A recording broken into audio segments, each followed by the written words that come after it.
Now at 5, the future of a convicted four-time killer who is now sleeping through court proceedings.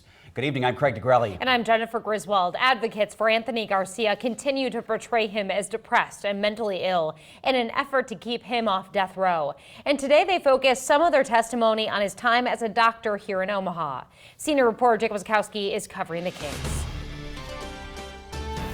The defense argued that Garcia was a poor doctor. Everyone knew it, but he kept getting accepted to other medical schools. That allegedly drove him to drugs and alcohol and led him to mental instability, suicidal thoughts, and committing the murders.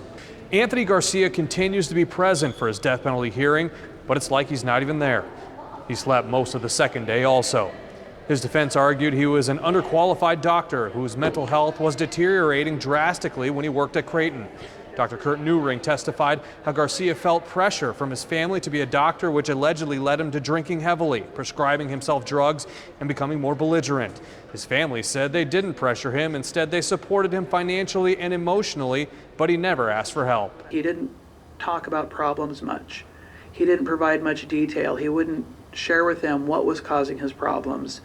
The defense went through medical notes where a doctor at Garcia's New York residency in 1999 suggested he not continue his medical schooling and said he should get a mental evaluation.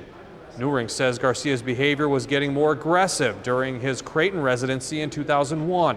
He was allegedly paranoid and thought he was being harassed by Dr. Chandra Butra.